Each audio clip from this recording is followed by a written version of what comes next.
Hi, welcome to Promo Insiders, an ASI Media podcast that covers the issues that matter most to the promotional products industry. I'm Theresa Hegel, Executive Editor for Digital Content, and today I'll be talking with my colleague, News Director Chris Ruvo, about one of the hottest topics in promo, increasingly sophisticated scams being aimed at distributors. So we're going to have insights into what the crooks are doing and tips to keep from getting swindled. Thanks for joining me today, Chris. Hey, thanks for having me on to talk about this, Teresa. Yeah, so I mean, this is something you've reported about a lot, but most recently there was a scam it was like $170,000 scam attempt. So can you tell us a little bit more about what that was all about and what made it notable? Yeah, I think what really made it notable is that we know scams and scam attempts aren't new in the industry, but there is a growing level of sophistication to these scams, as you mentioned in your introduction, and this scam kind of exemplified that. It involved a buyer, what we believe to be a criminal representing themselves as an actual person who worked at this company requesting reached out to a distributor in Georgia, and it was this was not like your poorly worded email or something like that, or like, hey, I have a $2 million budget, send me a bunch of blank flash drives. This was a correctly worded request for a credit application to kind of get the ball rolling on a possible deal. So this distributor, Don McAllister is his name. Um, he says it's not uncommon to have people reach out to find him online and reach out through his website. So even though he was a little leery at first, he decided to kind of go down the road a bit, if you will, with this potential buyer. And as things unfolded, this what turned out to be a scammer was very sophisticated. In addition to requesting the credit application, they actually filled it out and they put real financial institutions on there. And they actually used, in at least one instance, the name of somebody who actually works at one of these financial institutions. So it was just another layer of complication, or adding an air of validity to things. Another thing that they did was they didn't respond right away when the distributor sent the credit application. So and then looked to move forward with the order. So that's almost like something a real customer might do. Hey, we're interested in working with you. Send us a credit application. We'll get things rolling like that. But they didn't then just say, hey, let's do business the next day. So that was another Right, thing. building in that layer of like, oh, I'm thinking about it, or oh, we have to get our team together. That makes it sound more real for sure. Totally. And then when the distributor had reached back out to see if this supposed client wanted to start moving forward with a proposal or something like that, the supposed buyer said something to the effect of, "Oh, did you get the credit application? I'm CCing accounting on this to make sure that you got it." So there was this other layer of, hey, that's that kind of normal transaction you might expect to see. From there, they asked for a proposal to be done up, and they had a budget for $7 to $20 items.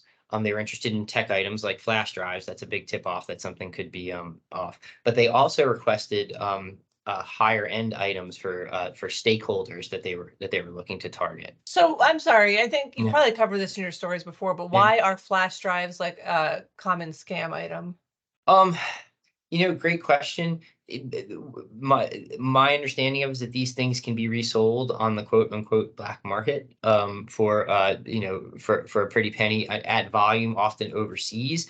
I don't know if the technology in there is being repurposed in some way, or if it's the actual flash drives themselves. But there's a market for this in the illegal economy, if you Okay, will, and they're taking them in. As our understanding is, so, at least some of this is going overseas to be sold. So yeah. gotcha. Yeah. So where were we? So they say they want to move forward, and their distributor works up this whole proposal, and he comes to them, and they say, oh, we like these tech items, the flash drives in particular, but you know what? We don't want to go with your proposal on the stakeholder items. that adds even more air of validity to things, because it's this person's telling you, oh, we don't, we don't want this, but we just, we just want to go with these items. Story could kind of go on and on, but what ultimately happened is the distributor was leery the whole time. They were kind of suspicious the whole time that this was a scam, and they started calling those credit references.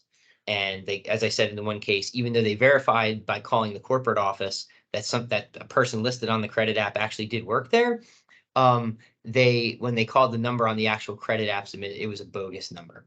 Then this distributor tried to reach the supposed buyer a couple of times, and he called directly. Number comes back as, can't be reached, out of service. So there's more red flags. Right. So he did more due diligence and was able to sniff out that this was not a legit thing. Yes. And the big tell all was that they wanted net terms. This was going to be about, as you mentioned before, Theresa, $170,000 order, but they didn't want to essentially pay for anything up front. And when the distributor started to insist on upfront payment, everything kind of went dark. There is more ins and outs to it, which if anybody wants to see, they could go to asicentral.com/news. And kind of read all the play-by-play, so to speak, but that should give you a pretty good idea of it. The essential takeaway, though, is that this is not just the dear sir or madam, we would like $1 million worth of blank flash drives shipped, to some foreign country tomorrow. Right. Like this is they posed as a real person. They knew the buying process. They knew what to submit to make it look like it was a real order. They didn't come off as overeager. And when we get into tips, I'll probably go over a couple more things that he saw in the order that tipped things off. Right. So, but it seems to me that, there are still, like, I even get, the very dear sir and madam kind of scam attempts, but it does seem like there's a lot more of these more sophisticated attempts out there. Is that accurate, would you say? Yeah, I think so. At least based on what we're hearing from distributors over the last couple years, it seems that this type of activity has not only increased, but that it's become increasingly sophisticated. We've had one, and I almost pity the man. He's an Michael actual Pidcock. Michael Pidcock. He's an actual buyer from Ohio University, and it's a case of stolen identity. This poor man is not involved with this at all, but these scammers have seized on his identity and they use it to contact distributors around the country for orders. And more than a few distributors have fallen prey to it, because they see that this guy is a real person. They go on LinkedIn, they see that Michael Pidcock's real, and it seems like some of the orders could be legit. And we have distributors in some cases out hundreds of thousands of dollars. Right. Yeah. Now, does Michael Pidcock, are you aware of whether he knows about the scam attempts? Does he know that people are using his name? They're aware. He and Ohio University are aware, and I've reached out to them for comment a bunch of times. Often, usually whenever well, I shouldn't say every time, but we have reached out to them for comment, and they've essentially either declined or not responded, which I can understand. I think their position is he's a victim, which he is, right. But what's interesting too about this $170,000 scam case, that wasn't a Michael Pidcock case, but it was another instance of somebody using the name of somebody who appears to actually work for this company. The name of the company is Fairview Health Services. It's a health system in Minnesota, and the person's name they were using was a Jill Cochran, who at least according to some of the one distributor we spoke with and one other who had come across this scam, also approached by a Jill Cochran, seems to be posing as a potential real person who works there. Well, I think, one of the things that is probably helping scammers is that you can just go onto LinkedIn and find anybody's position, right? Like, that's great for salespeople and great for us, in the media, but it could also be a boon for scammers. Like, okay, I want to pretend to be somebody. I can just go on there and find a buyer from some reputable source, and I have their whole resume at my disposal, basically. Right. And then you can find out, the URL emails they typically use, and you could slightly doctor an email address to make it appear like that, like it's actually coming from that company. And, we live in a day and age where there's so much digital communication, as everybody knows. People might not pick up the phone to call you. Or you might have your, interaction completely entirely through email or digital means with people. So so it is out there. So is this an organized group that's targeting the industry, or are these all like individual kind of bad actors?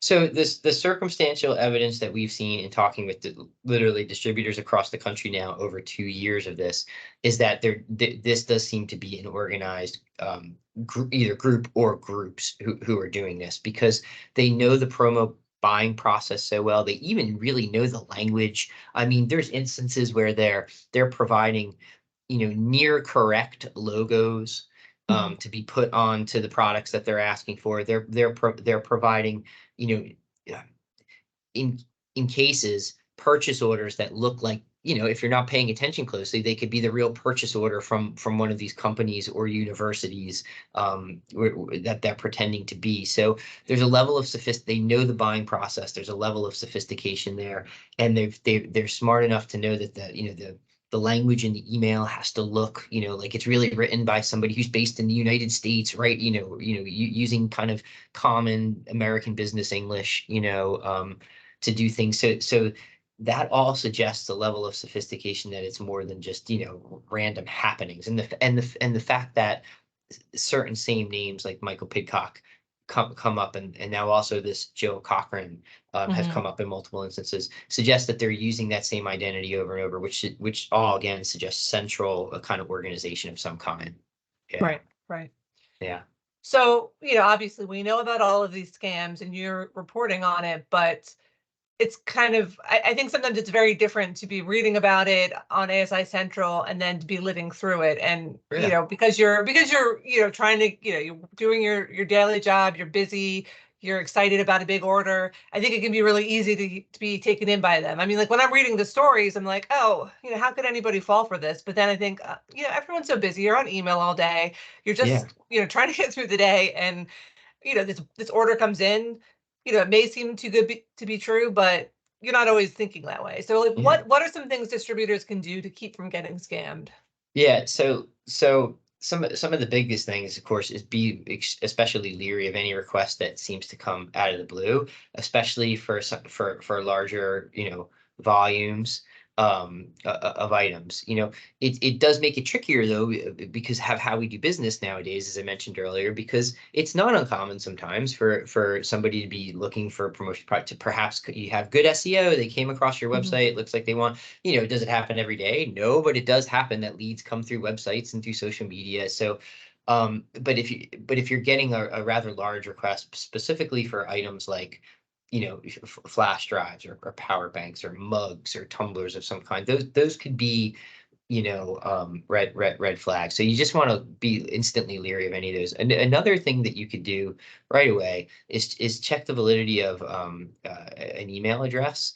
Like for instance, in the Michael Pidcock scams, they use an email address that looks like the actual Michael Pidcock's address. But if you were to go to the website, Ohio University website, you would see that it's different. Okay, so that's another thing that could be a potential major red flag. Another thing to do is like we could go old school, right? And just call. Like, and don't call the number that's given in an email, of course, right? But like call the actual company, try to get in touch with the buyer there, because if this is really an actual buyer that's reaching out to you for these things, they should take your call, right? So you could call them. They might not take it immediately, but don't move forward with the transactions until you get some kind of verification from them there. Um, Another big thing is you can get, oftentimes there might be someone else at that organization that you could verify a purchase order with. So especially in like say a university setting, which is where Michael Pidcock comes from, or with a larger institution like this Fairview Health, where the Cochrane person came from. There's usually checks and balances, and there's approvals that need to take place. See if you can verify with somebody else who works there this is an actual request. Right. What's another good one? Another good one is, you want to request a deposit, right? Because Right. if this is a scammer, they're probably not going to want to put. I mean, some may take it to that next level. I haven't seen evidence of that yet, where they maybe will throw a few grand at you to make it seem really legit. But I think most don't want to take that step because that makes it more complicated, and they'd rather just move on to somebody who's going to give them that term. So demand some kind of deposit up front.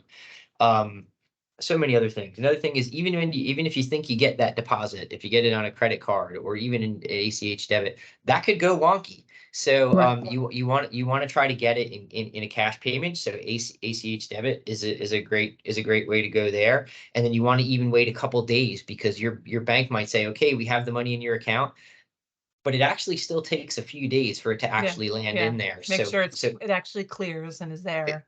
100%, 100%. Another big thing is really pay attention to where the items are being shipped. So this is a great detail from that 170K scam that we were talking about earlier. The distributor was smart, and he noticed that, hey, they want me to ship these items to an address in Dayton, Ohio, but this is a health network in Minnesota. Why am I shipping to Dayton, Ohio? So he Google Earthed the address, and it turned out to be a residential duplex. There was bars on the window of the duplex. So he said this looked like maybe it wasn't the greatest area. And why would I be shipping $170,000 worth of products to a residential address in a place like? So it was things that gave him a lot of pause, and that was a huge telltale sign. So if your client, if I use that in quotation marks, is asking you to ship to an address and it's one of these intermodal transportation facilities and it's not really near, where they're located, that's another big red flag. So you need to do some investigation on these things. Yes. And I think also, just maybe most basically, is like, just be aware that like those names like Michael Pidcock and Joe Cochran are being used. Those identities are being, stolen, so to speak, and used to approach people in our industry. So if you see an email out of the blue requesting product from one of those people, it's unlikely to be true. And just to be aware too that there's probably more identity theft like that going on. There's a wider number of identities they're probably using to approach the industry. So I think those are all some things everybody could do to try to stay safe. Now, if you fall for one of these schemes, is there any recourse after you've lost these products? Can you ever recoup what you've lost? Is it like an insurance issue, or like what can you really do about it? So the distributors I've talked to with it, some have had the I guess proper coverage in place to get like some recompense from insurance. Others, and I'm saying names, I've sadly have not. And we're just out money. I mean, there's been cases where it's been pretty, I think, devastating to certain smaller businesses. So it's just important that, like, you have to, I think, treat each order like when it, even if I may have insurance in place, when that leaves the door, I'm on the hook for that money to the supplier until I get paid. So it's really important to know that this is real before you ship. Yeah. Right. Yeah. So, we talked about a lot of different things, but do you have any other final thoughts about scams and how to avoid them in the industry? I would actually say this. This is something I come across frequently, and it's gonna make it sound like, I hope I don't sound like a jerk when I say it. I think there's a degree of arrogance in our industry, and I'm not trying to be a jerk. I'm just saying it, where people say, "Oh, I know everything. I've seen all. I've been around the block. I know all these scams." And you probably have seen a lot, and you probably encounter them frequently, and you spot them. But don't be so sure, right, that you don't take time to learn about how these scams are evolving, because as they get more sophisticated, you could potentially fall prey, because these scammers are learning they're learning the red flags we talk about and trying to find ways to work around them. So just stay on top of these things and see how these crooks are continuing to approach our industry in new ways. Right.